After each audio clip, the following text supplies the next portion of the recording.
নমস্কাৰ সকলোকে জিনাছ ফৰ্টিৰ নতুন এটা ভিডিঅ'লৈ আপোনালোক সকলোকে স্বাগতম জনাইছোঁ।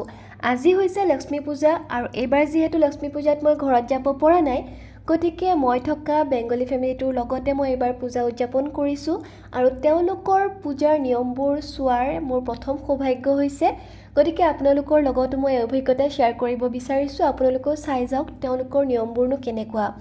তেওঁলোকে পিঠাগুড়ি পানীত মিক্স কৰি পেলাই সকলোফালে আলপনা আঁকে। আলপনা মানেতো গম পায়ে চবে এনেদৰে ডিজাইন কৰি যে আঁকে যে, গতিকে বহুত এইবিলাক নিয়ম থাকে, কি আঁকে বা কি নিয়ম ময়ো সিমানখিনি নাজানো। গতিকে তেওঁলোকে আলপনা আঁকে আৰু ইয়াতে যোগাৰ কিছুমান ৰেডি কৰি থৈ দিছে পূজাত দৰকাৰী। আৰু আণ্টিয়ে ৰাতিয়ে পুৱাৰ পৰা যোগাৰ কৰি আছে, শেষ হৈছে জাষ্ট পূজা আৰম্ভ হোৱাৰ মানে সন্ধিয়াৰ অকণমান আগে।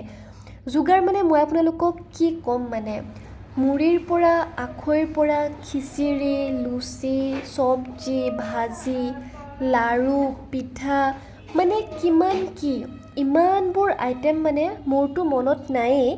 চাই ক'লেও মই মানে আপোনালোকক কৈ শেষ কৰিব নোৱাৰিম, ইমানখিনি যোগাৰ তেওঁলোকক লাগে এইখন পূজাত। গতিকে আপোনালোককো দেখুৱাই যাওঁ, চাই থাকক তেওঁলোকৰ যোগাৰবোৰনো কেনেকুৱা বা কি কৰে।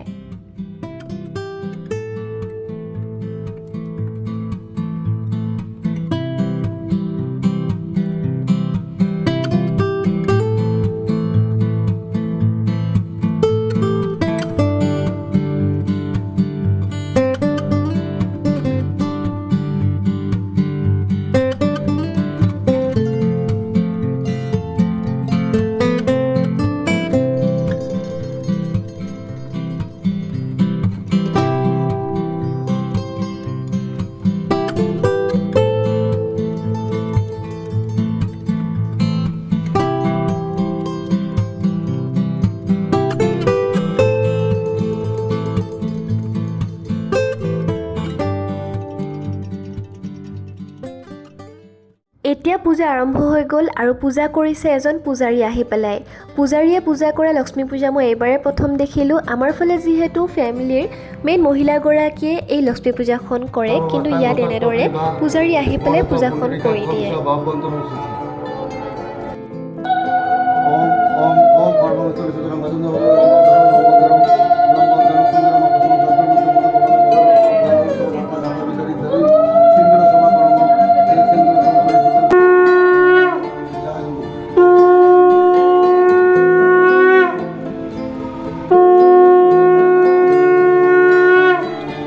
পূজাৰীয়ে তেওঁৰ নিয়মবোৰ কৰি আছে আৰু আমি আটায়ে বহি ইয়াত প্ৰাৰ্থনা কৰি আছোঁ, তেওঁৰ নিয়মবোৰ চাই আছোঁ।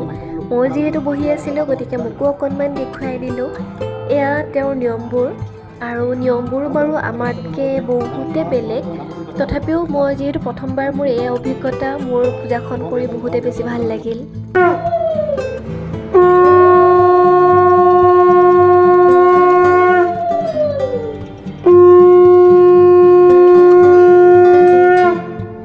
এতিয়া পূজাৰ অন্তিম ভাগ আহি পাইছে। এয়া আৰতিৰ কাৰণে চাকি জ্বলাই ল'লে। পূজাৰ আগত আৰতি কৰি পেলাই এই চাকি গছ গোটেই ঘৰবোৰত চাৰিওফালে ঘূৰাই দিবলৈ কোৱা হয় আৰু চাৰিওফালে ঘূৰোৱাৰ পিছতে পূজাখনৰো অন্ত পৰে। গতিকে এইফালে পূজাখন শেষ হ'ল আৰু পূজাৰী যাবলৈ ওলাল। তেওঁ যোৱাৰ পিছত আৰু তেনেকুৱা বেছি একো নিয়ম নাই, অকণমান আছে যিখিনি ঘৰৰ মানুহে কৰিব। এয়া হৈছে মাম্পু, তাই আজি পূজা বুলি একেবাৰে লেহেংগা চেহেংগা পিন্ধি ওলাই আহিছে, নহ'লে তাই আহিব ওলোৱা নাছিলে। ময়ো শেষত এটা ভালদৰে সেৱা কৰি ল'লোঁ।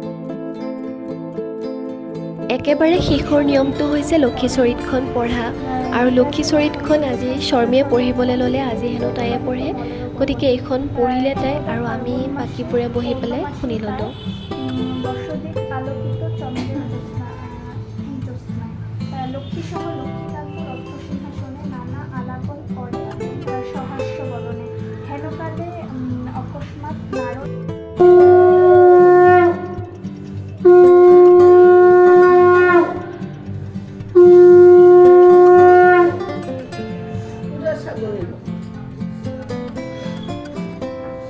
পূজা শেষ হোৱাৰ পিছত আণ্টিয়ে ওচৰৰ মানুহখিনিৰ কাৰণে অকণমান প্ৰসাদ পেক কৰি দিলে আৰু তাৰপিছত আমি আটায়ে মিলি সকলোখিনি খাই ল'লোঁ। আজিৰ ভিডিঅ'টো ইয়াতে শেষ কৰিছোঁ। ধন্যবাদ।